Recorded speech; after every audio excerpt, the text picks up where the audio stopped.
Assalamualaikum warahmatullahi wabarakatuh.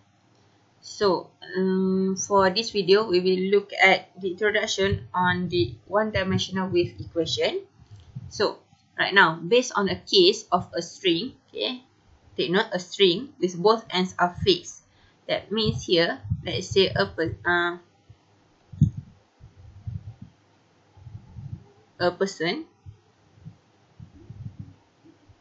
two persons hold the string, for example. So the end are fixed. Okay, there might be a vibration. Okay, here like this. Okay, this is what we are trying to find. We are trying to find the disposition. Okay, so consider a string of length L stretched between the 2 points. Okay, for example, like I explained earlier. Suppose that the left end of the string is at point x equal to 0. Okay, while the other end is at x equal to L. For example, it means the distance between the initial position with the end position. Okay, so the goal is to find the displacement UST. This is what UST refers to, the displacement, okay, of the string at any point x and at any time t. Okay, so here, in order to develop mathematical model, the following assumptions are made. The first one would be the string here is perfectly flexible, okay, and has constant linear density and constant tension, okay, and there is no other force acting on the string. That means there is no third force that interrupt the phase, the flow, okay, and then the gravity is negligible, okay. The displacement UST is very small in comparison to the length of the string. Okay, for sure the displacement should be small to the length of the string. So let's say you have from 0 to 2, it would be impossible for the displacement to be high as the distance between the initial and the last end. Okay, and then with these assumptions, the motion of the string is governed by this formula. Okay, alpha squared USX equal to UTT, where X is between 0 to L. Okay, and since both ends of the string are fixed, the boundary conditions are as such. Okay, the first one will be U0T equal to 0. That means at the initial, the displacement will be 0. And ULT is also equal to 0. That means at the end, the displacement will also going to be 0 because it's fixed. Okay. And for t greater than or equal to 0, for sure t should be positive. Okay.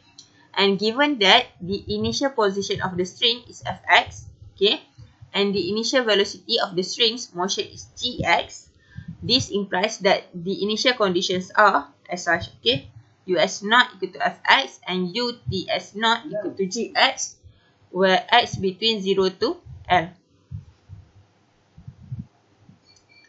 Okay, I repeat. Okay, fx is the initial position of the string, and then gx is the initial velocity of the string.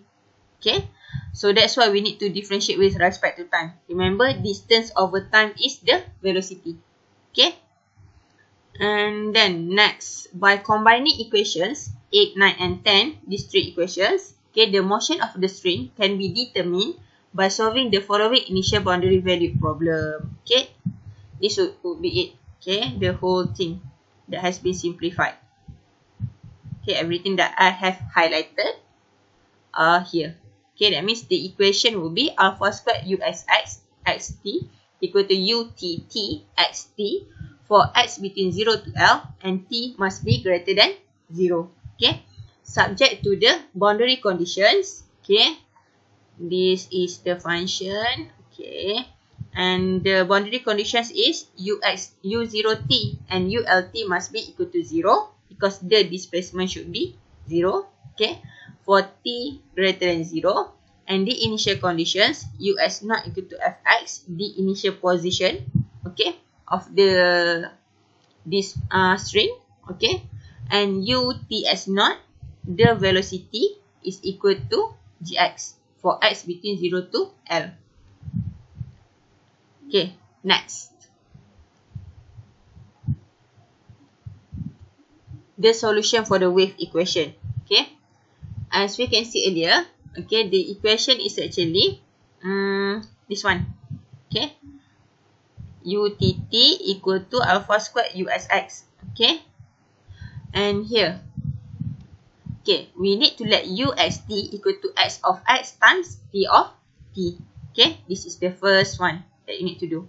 And then by using partial differentiation, okay, partial differentiation, UXX is equal to x double prime x t of t. Okay, we hold t as constant. Okay, that means we just differentiate x.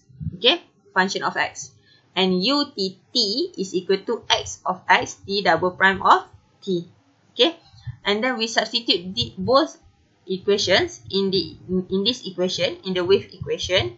Therefore, UTT here will be x of x t double prime t equal to alpha squared x double prime x t of t. Okay, I hope you get it until here first. Okay, the next one would be, since the functions here are independent to each other, okay, since they are not intertwined by each other, okay, so they must be equal to some constant rho. Okay, to some constant p, not rho, sorry, p. Okay, so this is why we write the p the same as in the heat equation. Okay, that means one thing that you need to note, the constant should be placed at t. Okay, once again, the constant should be placed at t. Okay, it can be in the x. Okay, it should be placed here. Then next, equation 12 here, this one, leads to two ODEs. Okay, the first one will be this part, where t double prime t over alpha squared t of t is equal to p. So by rearranging, okay, we have here p alpha squared t of t, okay, which can be written as such, okay, later on. Okay, for this one, it is from here, so x double prime of x over xx equal to p, which means x double prime of x equal to p, okay, x of x, okay, which can be written as such, right? So there are three possibilities for the value of p. Okay, the first one would be when p equal to 0, which means here x double prime x would be equal to 0 because it is 0, and so does t double prime t equal to 0. Okay, and solving these equations, we will get x of x equal to this and t of t is equal to this, where UST is equal to a1x plus a2 times a3t plus a4. This is because based on the characteristic equation, here x double prime x equal to 0 will be m squared equal to 0, where we get m equal to 0. The same goes here for t double prime t equal to 0. Let's say we use another characteristic equation. For example, n squared equal to 0. So we get the value n equal to 0. Okay. Therefore, and hence x of x is equal to a1x plus a2, while t of t is equal to a3t plus a4. Both of them were solved using the characteristic equation, the second order differential equation. Okay. And the next one, when p is greater than 0, we suppose that p is equal to lambda squared. We will get these two equations then. Okay. And once again, using the characteristic equation, it will be like this. M squared minus lambda squared x equal to 0. And then m is equal to, m squared is equal to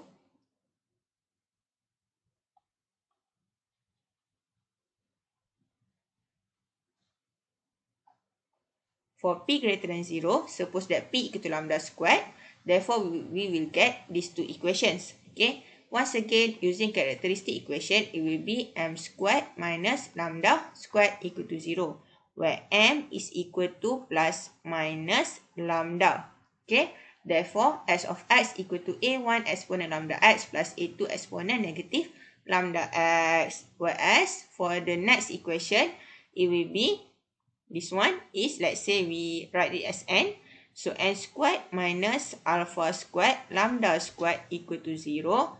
So n gonna be plus minus alpha lambda, and therefore we get t of t equal to a3 exponent alpha lambda t plus a4 exponent alpha lambda t. UST is S of X multiplied with T of T.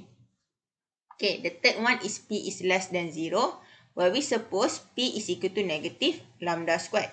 Okay, this will be the equation. Then, okay, using characteristic equation once again, it will be like this. Okay, this one is M squared plus lambda squared equal to 0. Therefore, M is equal to plus minus lambda I. Okay, since it is a complex number, S of X is A1 cos lambda X plus A2 sin lambda X. Whereas for T, it will be like this. N squared plus alpha squared lambda squared equal to 0. So here it will be N equal to plus minus alpha lambda I. And hence we get T of T equal to A3 cos alpha lambda T plus A4 sin alpha lambda T. Okay, UST is equal to S of X multiplied with T of T, and it will be like this. Okay. Note that we have to consider the solution which is consistent with the physical nature of the problem, okay, of our problem, the wave equation.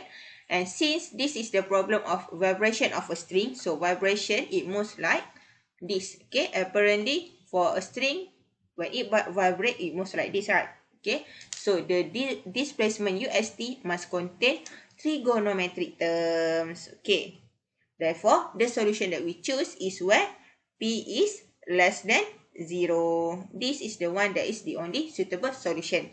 Okay, because only this condition contains trigonometric equations in UXT. Okay. Okay, now, by the boundary conditions that we have, the first one will be when U0t equal to 0 here. So that means S0t of t equal to 0. Okay, therefore S0 equal to 0 and T of t does not equal to 0 for any arbitrary T of t. Okay, so U0t is actually A1 cos 0 plus A2 sin 0 equal to 0. Okay, therefore here is 0, A1 cos 0 is equal to A1. That's why we have A1 equal to 0. So hence S of X is equal to A2 sin lambda X. Okay. For the next one, ULT is equal to XL, T of T equal to 0, which means XL equal to 0. Okay. And here is the same for arbitrary T of T, which means T of T does not equal to 0. Okay. And therefore, S of L is equal to A2 sin lambda L equal to 0. The reason behind it is because here we have S of X equal to A2 sin lambda X, right? So it will be A2 sin lambda L equal to 0. Okay. A2 does not equal to 0 because it is a trivial solution. Therefore, sin lambda L is equal to 0, which means this one is equal to sin n pi. Okay. Lambda L is equal to n pi, which means here lambda is equal to n pi over lambda. N pi over L for some n equal to 1, 2, and 3 until infinity. Okay. Therefore here S of n would be S of n of x is an sin n pi lambda n pi over L x. Here we change lambda into n pi over L. And Tn of x is equal to B1 n cos alpha n pi L t plus B2n sin alpha n pi L t. Okay. And U and Xt is a multiplication of Sn and Tn. And for this, it's compulsory for you to write n equal to 1, 2, 3 until infinite dot dot dot. Okay. Where an here is simplified into an plus b1n. And bn is an times b2n. Okay.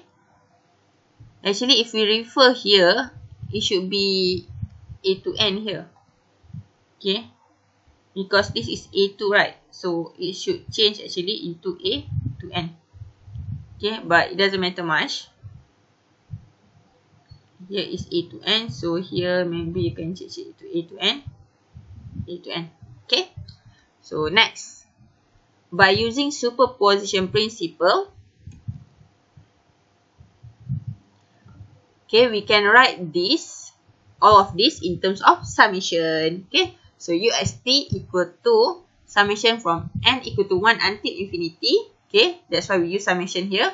Just rewrite everything. Okay. Okay, next, by using the initial conditions, we can determine the value of an and bn. Okay, when we substitute the u as not equal u as 0 equal to fx, we will have this equation. Okay, because it is the substitution of here t equal to 0. Okay, that means u as not is equal to summation n from 1 to infinity an cos 0 plus bn sin 0, okay, here, and then sin n pi x over l. Okay, as you can see, sin 0 equal to 0, so this part we're going to be 0. Okay, and then cos 0 is equal to 1. That's why it can be written as such. Okay, and this is the same as the Fourier sine series. Okay, and therefore an is equal to 2 over L, integrate from 0 to L, fx sine n pi x over L with respect to x. Okay, the last initial condition is UTST, the velocity. Okay, so we need to differentiate UST with respect to t. Okay, this is the UST. Okay, differentiate, we just hold the part for the x, the coefficient in x as constant. So we need to differentiate the first and second term. So here it will be negative alpha n pi over L an sin alpha n pi t over L plus alpha n pi over L bn cos alpha n pi t over L. Okay. And with the substitution of ut as not as 0 equal to gx, we will have this equation. Okay. Because I just write it on top of the equation, it will be summation n from 1 to infinity negative alpha n pi over L an sin 0. This one should be 0, right? Anything multiplied with 0 going to be 0. And then alpha n pi over L bn cos 0. Cos 0 is equal to 1. Okay? And this one should be hold the same. The same here. Okay, we got it. Okay. As you can see, since this is sine, okay, sine, that means we are going to use the Fourier sine series again. Okay, for this one, this will be the coefficient at the front, right? So that's why we let an equal to this. Okay, but for the last one, it should be this part, this constant here that we are trying to find. Okay, alpha n pi L bn equal to 2 over L integrate 0 to L gx sin n pi x over L with respect to x, where bn is equal to this as such.